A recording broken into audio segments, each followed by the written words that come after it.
মদিনাতুল মুনাওয়ারায় এক বুড়িমা স্বপ্নে দেখলো, আমার দিকে তাকান, গভীর রজনীতে খৌফে দেখলো তার মেয়েটার এমন অবস্থা, মাথার মধ্য দিয়ে বন্ধু পেরেক ঢোকানো হচ্ছে, হাতের তালুতে বন্ধু আগুন পেরেক বসানো হচ্ছে, আগুনের শিকল পরিয়ে দেওয়া হচ্ছে, তার পায়ে এত যন্ত্রণা, চিৎকার করতেছে বন্ধু। এবার মেয়েটা স্বপ্ন দেখলেন, মা পাগল হয়ে গেলেন। স্বামী মেয়েটা স্বপ্ন যোগে মেয়েটার সাথে কথা বললেন, মা তোমার এই অবস্থা কেন? মা গো, এটার কারণ হলো আমার জীবনে কোনো দিন আমি আমার স্বামীকে মূল্যায়ন করি নাই। জোরে জোরে কন্যা নাউজুবিল্লাহ। এখন তো মা জানতে পারলেন স্বপ্নের কথা বলতেছি, বুড়ি মা বেঁচে আছে, মা দেখতেছে মেয়ে স্বামী রেখে পৃথিবী ছেড়ে চলে গেল। এবার দৌড়ে চলে গেল মদিনাওয়ালার কাছে। মদিনাওয়ালা শরীফ সর্বপ্রথম গেলেন ওই মহিলার স্বামীর কাছে। স্বামীর কাছে যাওয়ার পরে বললেন, বাবা তোমার স্ত্রী আমার মেয়ে সে কবরে বড় ভয়ঙ্কর অবস্থায় আছে, তুমি আল্লাহর ওয়াস্তে ক্ষমা করে দাও। এবার তার স্বামী ডাক দিয়ে বলল, না না না, আমি জীবনে কোনোদিন তাকে ক্ষমা করব না। কেন রে বাবা? এটার কারণ হলো সে কোনোদিন আমাকে মূল্যায়ন করে নাই, আমার কথা কোনোদিন সে শোনেনি। প্রত্যেকটা সেক্টরে সেক্টরে সে আমাকে ওভারটেক করেছে, আমার কলেজে আগুন দিয়েছে, সে মরে গেছে, কিন্তু তার দেওয়া আগুন এখনো আমার হৃদয়ে দাউ দাউ করে চলছে। শাশুড়ি বুঝতে পারলেন না না না, তার স্বামী কোনোদিন তাকে ক্ষমা করবে না। এবার তিনি দৌড়ে চলে গেলেন মদিনাওয়ালার কাছে। ইয়া রাসূলুল্লাহ, ইয়া হাবিবাল্লাহ, নবী গো, ও নবী, আমি খৌফে দেখেছি আমার মেয়েটা অত্যন্ত ভয়ঙ্কর বিপদে আছে, আর একটা মাত্র কারণ সে তার স্বামীর অসন্তুষ্ট, স্বামী তার উপর অসন্তুষ্ট। আমি আমার ওই মেয়ের হাজবেন্ডের কাছে গিয়েছি, সে বলেছে সে ক্ষমা করবে না। এই কথা বলার পরে আবার কি করলেন বন্ধু? আল্লাহ রাসূল ওই স্বামীকে ডাকলেন, ডাকার পরে স্বামীকে ডাক দিয়ে বললেন, তুমি তোমার বিবিকে ক্ষমা করবে না? এবার তিনি বললেন, ইয়া রাসূলুল্লাহ, সে আমার কলিজায় আগুন দিয়েছে। আমার নবীজি বললেন, তুমি তোমার বিবিটাকে ক্ষমা করে দাও, তাহলে তোমার আল্লাহ তোমাকে ক্ষমা করে দিবে। তারপরে স্বামী তাকে ক্ষমা করে দিলেন, আর মেয়েটার কবর হয়ে গেল জান্নাতের টুকরা। আপনি স্বপ্ন দেখেন আপনার ছেলেকে কোটিপতি মেয়ে বিয়ে করাবেন, মেয়ের বাবা স্বপ্ন দেখে আমার মেয়েটাকে কোটিপতির ছেলের কাছে বিয়ে দিব। কিন্তু বন্ধু, আল্লামা ইবনে হাজার আসকালানি হাসান ইবনে জাকওয়ান থেকে তিনি বর্ণনা করেছেন, তোমরা ধনী লোকের সন্তানের সাথে ওঠা বসা করো না, কারণ ধনী লোকের সন্তানেরা ম্যাক্সিমাম সমাজের জন্য অভিশাপ। আপনারা দেখবেন মধ্যবিত্ত পরিবারের মানুষ কিন্তু লজ্জায় কোনো কিছু করে না, আর যাদের ধন দৌলত টাকা পয়সা আছে বন্ধু, তারা কোনো লজ্জা শরমের তোয়াক্কা করে না, যেটা মন চায় সেটাই করে ফেলে। কথা আছে না নাই? এই জন্য আমি প্রায় আজে বলে থাকি, the rich are not always happy. ধনীরা সব সময় সুখী নয়, the poor are born to suffer. গরিবরা জন্মগ্রহণ করেছে দুঃখ ভোগের জন্য। ঠিক কিনা বলেন? বলে হুজুর এতগুলো কথা কেন বলছেন? এতগুলো কথা বলার কারণ হলো আমি আমার আসল জায়গায় চলে যাচ্ছি বন্ধু। বন্ধু, ধনী লোকের ছেলেরা পর্দার তোয়াক্কা করে না, ধনী লোকের মেয়েরা পর্দার তোয়াক্কা করে না। করে কি করে না? ধনী লোকের ছেলেরা বউকে ছেড়ে দিতে হবে নাকি রাখতে হবে সেই তোয়াক্কা করে না। ও বন্ধু, ধনী বাপের বেটিও এই স্বামীর ঘর করতে হবে কি হবে না সেটার তোয়াক্কা করে না, কারণ বাবার তো বস্তা ভরা টাকা আছে, টাকা দিয়ে কি করে দিতে পারবে? ফিল আপ করে দিতে পারবে। ছেলে এবং মেয়ে উভয় ক্ষেত্রে বন্ধু এইরকম। কারণ বললে, হুজুর এখানে আসলেন কেন গো? আপনাদের গ্রামে গ্রামে ছেলে বউ আর বউয়ের ছেলে আর ছেলের বউর ঝগড়া আছে না নাই? ছেলে স্বামী স্ত্রীর হক আদায় করে না, এবং স্ত্রীও স্বামীর হক আদায় করে না। স্বামী পর্দা করে চলে না, স্ত্রীও পর্দা করে চলে না, আছে না নাই? আল্লাহ কোরআনে বলেছিল, আশিরুহুন্না বিল মারুফ, তোমরা সুন্দরভাবে জীবন যাপন করো। কাকে বলেছে? স্বামী এবং স্ত্রীকে বলেছে। জোরে জোরে কন্যা সুবহানাল্লাহ। আমার ওয়াজটা কি শুনবেননি নাকি বিরক্তি চলে আসছে আপনাদের? বিরক্তি চলে আসছে? আমি ধীরে ধীরে বন্ধু ভিতরের দিকে যাব। আগে আমি পর্দাটা নিয়ে একটু আলোচনা করব না স্বামী স্ত্রী নিয়ে? স্বামী স্ত্রী ঠিক আছে, জামাল কইছে স্বামী স্ত্রী নিয়ে ওয়াজ করতে। আগে স্বামী স্ত্রীর ওয়াজে চালাই। ইসমাইল কি গো? সবুজ কি গো? হ্যাঁ, আগে স্বামী স্ত্রী। হ্যাঁ, আচ্ছা, আমার চাচাও কইছে স্বামী স্ত্রী। বুঝছি তো, আমি গেট আপ দেখে তো বুঝছি সভাপতি যে। আলহামদুলিল্লাহ কন না কেন?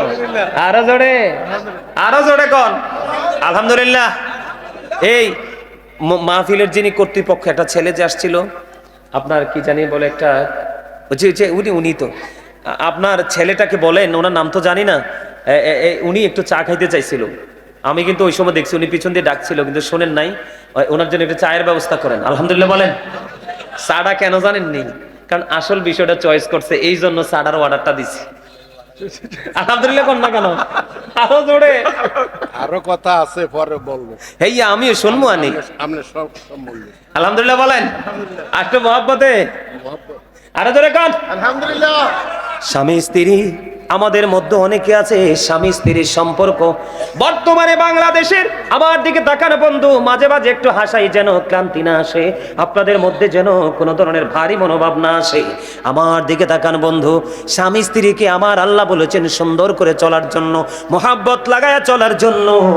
ও বন্ধু আমার দিকে তাকান, আমি আপনাদেরকে বলে দেই, আমার দিকে তাকান, কথা বলা যাবে না। আমি কি বলতে চাই, আল্লাহ রসুল বলেছে ওই যেই স্বামীটা পান খায় কি খায়? কথা বলেন, যেই স্বামীটা কি খায়?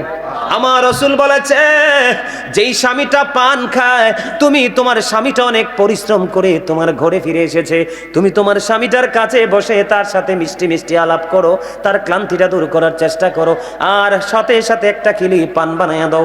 এই পান বানাইয়া বা চা বানিয়ে দাও, যে যেইটা পছন্দ করে। আল্লাহ রসুল বলেছে স্বামী স্ত্রী মোহাব্বত করে কিছু সময় যদি প্রেমময় আলাপের মধ্যে যদি থাকতে পারো গো, তোমার আমল নামায় নফল ইবাদতের সওয়াব আমার আল্লাহ দিয়ে দিবে।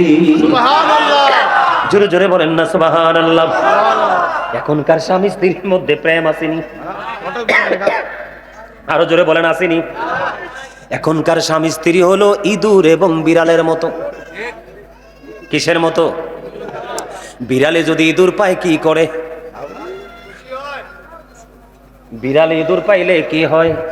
খুশি হয়, কারণ চেপে ধরে তার পেটের খিদা নিবারণ করতে পারে। ও বন্ধু, এখনকার স্বামী স্ত্রী ইঁদুর বিড়ালের মতো সম্পর্ক, বাচ্চাগুলো কেমন জানি হয়, ঠিক কিনা বলেন? না আমি খাইবো না, আমার 5 ঘন্টা ওয়াজ করলো ইনশাল্লাহ কিছু লাগবে না। লাগে না, এটা লাগে না, আপনি খান, আমি অর্ডার দিছি তো, অনুমতি দিছি তো। আলহামদুলিল্লাহ বলেন না কেন? ইঁদুর আর বিড়ালের মতো স্বামী স্ত্রীর সম্পর্ক বন্ধু। আমি আপনাদেরকে বলে দেই, সারাদিন স্বামী পরিশ্রম করলো, সারাটা দিন স্বামী তোমার জীবন জীবিকার জন্য পরিশ্রম করলো, সারাটা দিন ও বন্ধু এমন পরিশ্রম করলো, মাথা থেকে কত ফোঁটা ঘাম ও বন্ধু তোমার স্বামীর গায়ে দিয়ে ঝরে ঝরে পড়লো, কিন্তু স্বামীটা তোমার ঘরে আসলো, দেখতে দেখতে বিকেলটা শেষ হয়ে গেল, সন্ধ্যা শুরু হলো, রাত্রি যখন দ্বিপ্রহরের কাছাকাছি চলে আসলো, সকল মানুষ, ফ্যামিলির প্রত্যেকটা মানুষ তোমার ঘুমিয়ে গেল, এই সময় স্বামী তোমাকে আপন করে কাছে চাইলো। কিন্তু বন্ধু, অত্যন্ত গুরুত্বপূর্ণ হাদিস, আমার রাসূল বলেছে এই সময় রাত্রি যখন দ্বিপ্রহর চলে আসলো, সমস্ত পৃথিবীর মানুষ নীরব হয়ে গেল, ও বন্ধু বিছানার সাথে পিঠ লাগিয়ে তারা ঘুমিয়ে গেল। ঠিক এমন সময় স্বামীর মনে চেয়েছে আমি আমার বিবিকে একটু ভালোবাসবো, একটু আদর দিব, একটু স্নেহ করব, কিন্তু বন্ধু স্বামী তোমাকে আদর করে কাছে ডাকলো গো, এই কাছে ডাকার পরে স্বামীটা তোমাকে সারাদিন পরিশ্রম করে তোমার সাথে মিষ্টি আলাপ করে একটু সময় কাটাবে, প্রেম ভালোবাসা ভাগাভাগি করে নিয়ে যাবে। আল্লাহ রাসূল বলেছে ও পৃথিবীর বিবি, ও পৃথিবীর বিবিরা সবাই মিলে তোমরা শুনে রাখো, ওই স্বামী যখন তোমাকে ডাকলো তুমি স্বামীটার ডাকে সাড়া দিলা না, মুখটাকে উল্টো দিকে ফিরিয়ে, মুখটাকে উল্টো দিকে ঘুরিয়ে তুমি কি করলা? মুখটাকে উল্টো দিকে ঘুরাইয়া তুমি মুখটাকে ফিরিয়ে তুমি সারাটা রাত কাটিয়ে দিলা, এই দিক দিয়ে তুমি অন্যদিকে মুখটা ঘুরিয়ে রাখলা। স্বামী অনেক বেশি যন্ত্রণা নিয়ে তিনিও আরেকটা দিকে মুখটা ঘুরিয়ে রেখে তিনি সারাটা রাত পার করে দিল। বন্ধু, যখন আল্লাহ রাসূল বলেছেন যখন তুমি স্বামীর কলিজায় আঘাত দিলা, ডাকি তুমি সাড়া দিলা না, ঠিক তখন থেকে ওই সকাল পর্যন্ত বন্ধু অভিশাপের ফেরেশতারা ওই নারীটাকে লানত দিতে থাকে, অভিশপ্ত করতে থাকে। জোরে জোরে বলেন না নাউজুবিল্লাহ, আর জোরে বলেন না নাউজুবিল্লাহ। সবচেয়ে বেশি গুরুত্বপূর্ণ, সবচেয়ে বেশি রিস্ক থাকে কোন জিনিস রান্না করতে গেলে জানেননি? তারা তো বলছে না, দেখছেননি? শিকারি ফলাফাইন। সবচেয়ে বেশি দাদারা বলেন, মরু ফলাফাইনে বলতে হবে না, কারণ ফলাফাইনে ক্লাসে এখনো যায় নাই, ছেলেরা বলতে পারবে না। আপনারা চাচা দাদারা বলেন, সবচেয়ে বেশি রিস্ক থাকে কি জাল দিতে গেলে? কথা কন না কেন? দুধ রান্না করতে, দুধ রান্না করা অত্যন্ত গুরুত্বপূর্ণ, অত্যন্ত রিস্ক। একটা একটা বার যদি দুধ উতরাইতে পারে, নিচের দিক দিয়ে যদি চুলাটা না কমায়, পুরো দুধ বন্ধু পোহাপো চুলাই পড়ে যাবে। বলে হুজুর আপনি জানেন কেমনে? আমি জানি, কারণ আমি মায়ের সাথে এমন কোনো কাজ বাদ নাই যে আমি করি নাই। আলহামদুলিল্লাহ কন্যা কেন? মায়ের কাপড় কাচা থেকে, ডেক মাঝে দিয়ে থাকা থেকে, মায়ের ফ্যামিলির কাজ যতগুলো করা দরকার প্রত্যেকটা কাজ আমি আমার মায়ের সাথে করেছি। আপনি প্রশ্ন করলে সঠিক উত্তর আমি দিতে পারবো বন্ধু। এই জন্য বললাম সবচেয়ে বেশি রিস্ক থাকে দুধ রান্না করতে গেলে। আমার রাসূল বলেছেন, স্বামী বাহির থেকে চলে আসলো, তোমাকে মহাব্বত করে ডাক দিল, আল্লাহ রাসূল বলেছে তোমার চুলায় দুধ যদি বসানো থাকে, তুমি দুধ ফেলে রেখে তোমার স্বামীর ডাকে তুমি সাড়া দিয়ে চলে আসো। জোরে জোরে কন্যা সুবহানাল্লাহ। এখনকার মেয়েরা করেনি কাজ, করেন না, বলেন না করেনি, করবে কোত্থেকে? ওই যে মনে আসেনি শুরু থেকে বলেছিলাম বন্ধু, মেয়ে আসছে ডোল বাজাইয়া মিউজিক বাজাইয়া, ছেলেও বউ ঘরে উঠাইছে মিউজিক বাজাইয়া। এটা তো আদব কায়দা কিচ্ছুই জানে নাই, ঠিক কিনা বলে? আরো জোরে বলেন। ঠিক। আমাদের দেশের মধ্যে বন্ধু অত্যন্ত ভয়ঙ্কর পরিস্থিতি। আমি আপনাদেরকে বলে দেই স্বামীকে কেমন করে মানতে হবে, স্বামীকে কেমন করে মহাব্বত করতে হবে। মদিনাতুল মুনাওয়ারা থেকে বন্ধু একটা ঘটনা আমি আপনাদেরকে বলে দেই, বলবুনি? বলেন বলেন। এখনকাও কিন্তু আমাদের মধ্যে সেই প্রথা অনেকেই ধরে রেখেছে, যারা বন্ধু রাজার মতো পথ চলে, ওই সমস্ত পুরুষগুলো বাড়ি ত্যাগ করার সময় বাড়িতে কাজের লোক দিয়ে যায়। যতদিন স্বামী বাড়ি ফিরে আসবে না ততদিনের খাবার দিয়ে যায় কি যায় না? বন্ধু মদিনাতুল মুনাওয়ারায় আমার দিকে তাকান, মদিনাতুল মুনাওয়ারায় ও বন্ধু এক স্বামী তার স্ত্রীকে বাড়িতে রেখে গেলেন। রেখে যাওয়ার সময় বিবিকে বলে গেলেন, বিবি রে, তোমার আমি আসা পর্যন্ত যা কিছুর প্রয়োজন হবে সব কিছু আমি তোমাকে ঘরে তুলে দিয়ে গেলাম, আর আমার বাড়িতে একজন লোক দিয়ে গেলাম যিনি তোমার সুবিধা অসুবিধা দেখবে। বন্ধু স্বামী বিবিকে দিয়ে চলে গেল, বিবিও স্বামীর কথা মেনে পথ চলতে লাগলো। হঠাৎ করে বিবির বাবার বাড়ি থেকে খবর আসলো যে তার বাবা সিরিয়াস অসুস্থ। এই খবর শোনার পরে ওই মদিনাতুল মুনাওয়ারায় আমার রাসূলের জামানায় যখন এই বাবার বাড়ি থেকে খবর আসলো স্বামী ও বন্ধু সব কিছু দিয়ে চলে গেল, বাবার বাড়ি থেকে খবর আসলো বাবা অসুস্থ। এবার কি করলেন? ওই বাড়ির যে কাজের লোকটাকে পাঠালেন মদিনাওয়ালার কাছে। এবার মদিনাওয়ালার কাছে চলে গেলেন, যাওয়ার পরে বললেন, ইয়া রাসূলুল্লাহ, ইয়া হাবিবাল্লাহ, নবী গো, ও প্রাণীর নবী, আমার যে মালিকিনী তেনাকে ওনার স্বামী বাড়িতে রেখে গেছে। এখন ওনার বাবার বাড়ি থেকে খবর আসলো, ওনার বাবার বাড়ি থেকে বন্ধু খবর আসলো ওনার বাবা অসুস্থ, কিন্তু ওনার স্বামী বলে গেছে আমি না আসা পর্যন্ত তুমি আমার সীমানা ত্যাগ করতে পারবা না। এই কথা বলার পরে আমার নবীজি জানিয়ে দিলেন, না না না, যদি তার স্বামী যদি তাকে এমন অর্ডার করে থাকে তাহলে সে তার বাবার বাড়ি যেতে পারবে না। বন্ধু এত ভদ্র, এত জেন্টেল, আমরা সবাই জানি সন্তান আলেম হলে বাবা মা জান্নাতে যাবে। না না না ও বন্ধু, শুধু ছেলেদের কারণে বাবা মা জান্নাতে যাবে এমনটি নয় রে। সত্যিকারের প্রেমময় মেয়ে যদি তুমি দুনিয়াতে আনতে পারো, আল্লাহ যদি তোমাকে দেয়, এই মেয়ে তোমাকে জান্নাত পর্যন্ত পৌঁছে দিতে পারে। জোরে জোরে বলেন না সুবহানাল্লাহ, আর জোরে বলেন না সুবহানাল্লাহ। আপনার মনোযোগ আমার কাছে অত্যন্ত চমৎকার লাগছে, এই জন্য বলছি। যদি ভালো লাগে বসে যান। এই ভাইকে বসতে জায়গা দাও। আলহামদুলিল্লাহ বলেন, আরো জোরে বলেন না, আরো জোরে। আলহামদুলিল্লাহ। আরে আলহামদুলিল্লাহ বলেন না। আমি ওয়াজ করতেছি, আমি ক্লান্ত হই না, আপনারা শুনতে শুনতে ক্লান্ত হয়ে গেলে হইব? কথা কন না কেন? কত গুরুত্বপূর্ণ ওয়াজ জানেন? এগুলো আমাদের জানা নাই, এই জন্যই আমাদের সমাজের মধ্যে এত যন্ত্রণা। প্রত্যেকটা এলাকায় ঘরে ঘরে সবচেয়ে বেশি যন্ত্রণা, এটা বিপজ্জনক যন্ত্রণা হলো স্বামী স্ত্রী বাবা মা। কথা বলেন? প্রত্যেকটা ঘরে ঘরে, প্রত্যেকটা এলাকায় এটা দিন দিন এটার পরিধি বাড়তেছে। শুধু ইহুদিদেরকে দেখে দেখে যদি মুসলমানের যে ধর্মীয় রীতি মানতো, ফলো করতো, আলেমদের সাথে যুক্ত থাকতো, তাহলে আমাদের জাতি এত ধ্বংস হতো? ঠিক কিনা বলেন? হতো? বন্ধুরি আমার, এবার শোনেন, ওই মহিলা সিদ্ধান্ত নিলেন, না না না, আমার রাসূল বললেন যাওয়া যাবে না, স্বামীও বলে গেল যাওয়া যাবে না, আমি যাব না যাব না। ওই মহিলা তার ঘরের আঙ্গিনায় কাটিয়ে দিল। দেখতে দেখতে দিন চলে যাচ্ছে, রাত চলে যাচ্ছে, সময় ফুরিয়ে যাচ্ছে, কিন্তু বন্ধু এখনো তার স্বামী বাড়ি ফিরলো না। এবার হঠাৎ করে আরেকদিন খবর আসলো, অমুক তোমার বাবা আর পৃথিবীর বুকে নাই। কেমন মেয়ে! এবার কি করলেন? আবার ওই কাজের মেয়েটা আল্লাহর হাবিবের কাছে পাঠিয়ে দিলেন। ওই রাসূলের কাছে যাওয়ার পরে বললেন, নবী গো, ওই যে নালিশ নিয়ে এসেছিলাম, ওই মহিলার বাবা আজকে পৃথিবী ছেড়ে চলে গেছে, ইন্না লিল্লাহি ওয়া ইন্না ইলাইহি রাজিউন। এখন ওই মেয়ে কি যেতে পারবে? রাসূল বললেন, তার স্বামী কি এখন ফিরে এসেছে? না গো রাসূল, না, তার স্বামী তো এখনো ফিরে আসে নাই। আমার রাসূল বললেন, স্বামীর অনুমতি ছাড়া যেতে পারবে না। ও বন্ধু, কি করলেন? ওই মেয়েটা আবারও ধৈর্য ধরলেন, আমার স্বামীর হুকুম এবং আমার রাসূল বলছেন স্বামীর অনুমতি ছাড়া আমি অনুমতি দিব না। এই মেয়েটা গড়ে রইল। ও বন্ধু, দেখতে দেখতে আপনারা তো জানেন, একটা মানুষ যখন মারা যায়, যত দ্রুত তাকে দাফন করা যায় ততই তো উত্তম। কারণ যদি সে অপরাধী হয়, সে তার যন্ত্রণার জায়গায় চলে গেল, আর যদি সে জান্নাতি হয়, তাহলে সে নিয়ামত ভোগ করার জায়গায় সে চলে গেল। জুনি জুনি বলেন না সুবহানাল্লাহ। বন্ধুরি আমার, এবার দেখতে দেখতে দিন চলে গেল, রাত চলে গেল। ওই বাবাকে কবরে দাফন করা হলো গো। কবর যখন দাফন করা হলো, আল্লাহ রাসূল খবর পেয়ে গেলেন রাত্র নিশি গভীরে। প্রাণের নবীজির কাছে খবর চলে আসলো, ওই যে মেয়েটা স্বামীর কথা মেনেছে, স্বামীর হুকুম মেনে বাড়ির আঙিনায় নিজেকে আবদ্ধ রেখেছে, আর রাসূলের কথা মান্য করেছে। শুধুমাত্র এই মেয়েটার এই পথ চলার কারণে, পর্দা করার কারণে, স্বামীর কথা মানার কারণে, আল্লাহ রাসূলের কথা মানার কারণে আল্লাহ রাব্বুল আলামিন খুশি হইয়া তার বাবার পুরো জীবনের গুনাহগুলো আমার আল্লাহ মাফ করে দিয়েছে। জোরে জোরে কন্যা সুবহানাল্লাহ।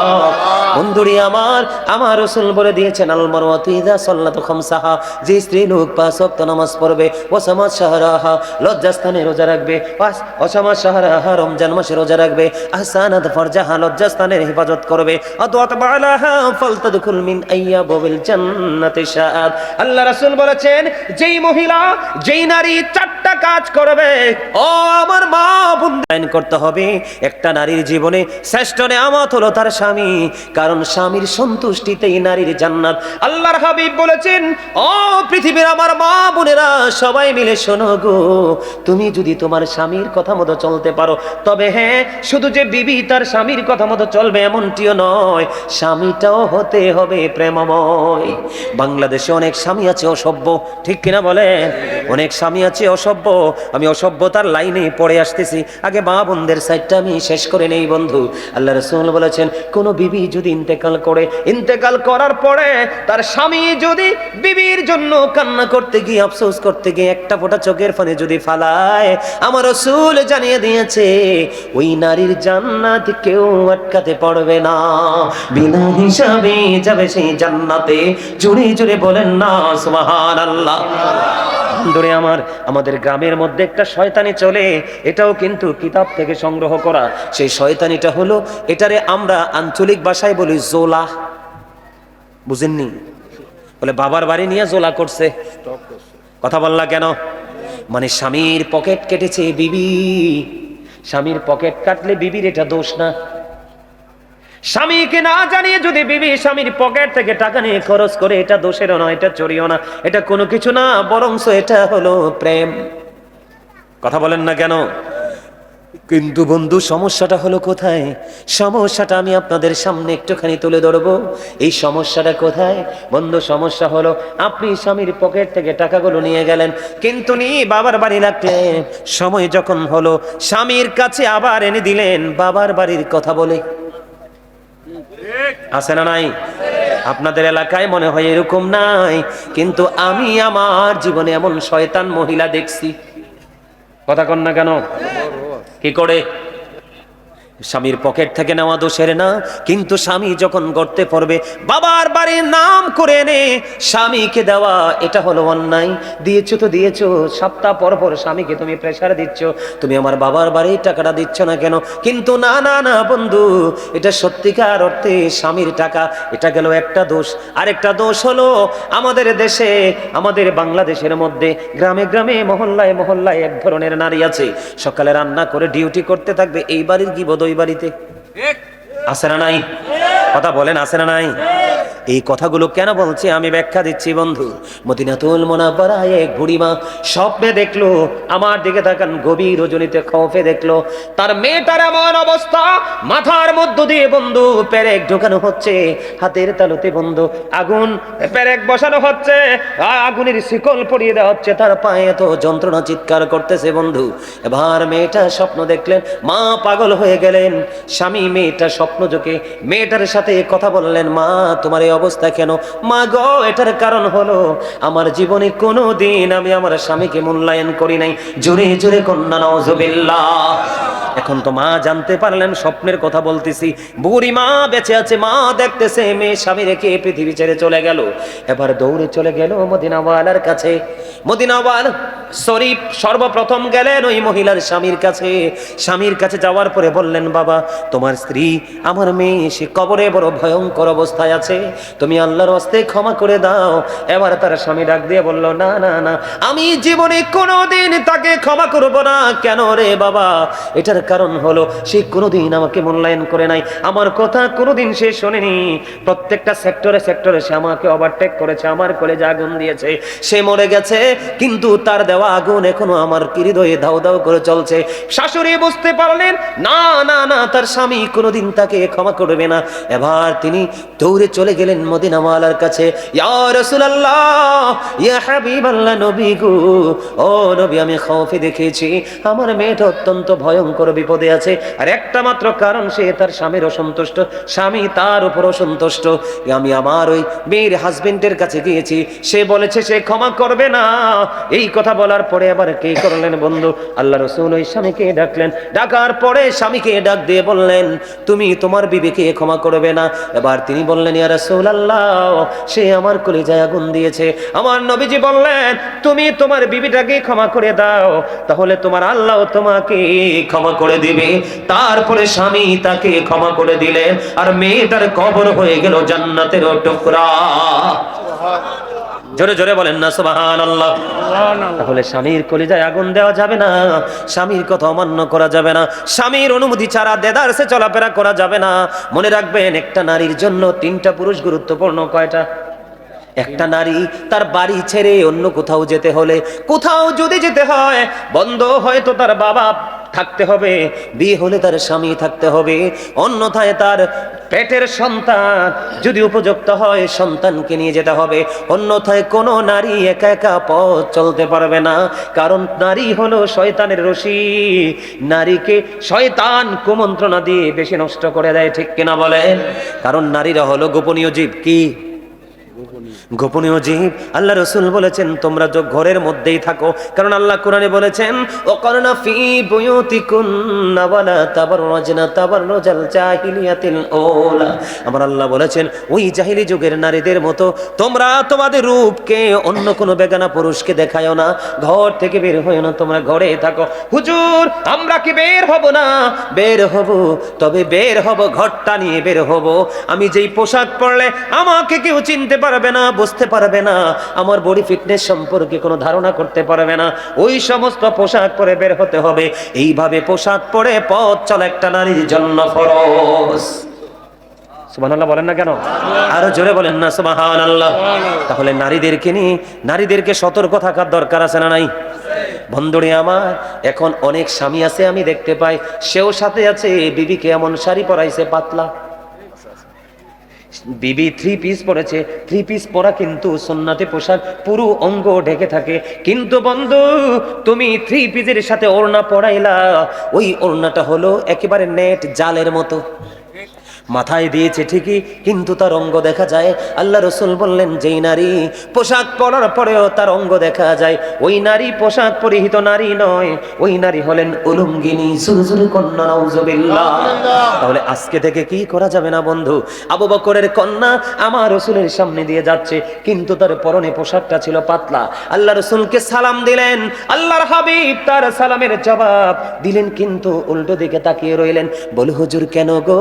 কারণ আমার রসুল বলে দিয়েছেন, মেয়েরা যখন প্রাপ্তবয়স্ক হয় তখন তাদের এই সব কিছু ডেকে রাখতে হয় ফরজ। কারণ পাতলা পোশাক পরলে অঙ্গ দেখা যায়, এই পোশাক পরলেও তার জাহান্নাম সুনিশ্চিত থাকে। জোরে জোরে কন্যা, নাউজুবিল্লাহ। কয়টা বাজে? ওমা, রাজ্যের বাজ্যা কিছু তো ওয়াজটা শেষ করে দিতে হইবে। হ্যাঁ? ভাল লাগে আপনার কাছে? ভাল লাগেনি সবার কাছে? আরো জোরে কোন, ঠিক আরো জোরে। সবার কাছে ভাল লাগে? তাহলে একটা গজল গাই, গাইবো? আরো জোরে। সাবধানে থাকিও নারী পর্দার আড়ালে, হাদিসে হারাম লেখে অন্য দেখিলে। সাবধানে থাকিও নারী পর্দার আড়ালে, পর্দা করে চললে নারী ফাতেমারি সঙ্গে তুমি, ফাতেমারি সঙ্গে তোমার জান্নাত হবে। সাবধানে থাকিও নারী পর্দার আড়ালে। বর্তমানের নারী গড়ে তারা স্বামীদেরকে ঘরে রেখে, ভালো লাগে না তাদের পার্কে না গেলে। এনার্জি নাই, সব এনার্জি ঠিক কেন হলেন? আমি কি ভুল কথা কইছি? ভালো লাগে না তাদের পার্কে না গেলে, সাবধানে থাকিও নারী পর্দার আড়ালে। বর্তমানের নারী গণে তারা ঠোঁটে গালে আলতা মেখে, রূপের ব্যবসা করে তারা শহরে চলে। ঠিক না বাঠে? রূপের ব্যবসা করে তারা শহরে চলে। সাবধানে থাকিও নারী পর্দার আড়ালে।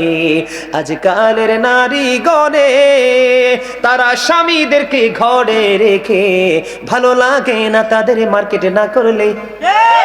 ঠিক না ঠিক? ভালো লাগে না তাদের মার্কেটে না করলে। সাবধানে থাকিও নারী পর্দার আড়ালে। ঠিক না ব্যাধি? আরো করে বলেন। এটার জন্য কিন্তু বিবি জাহান্নামে যাবে না, এটার জন্য কিন্তু বিবি দায়ী হবে না।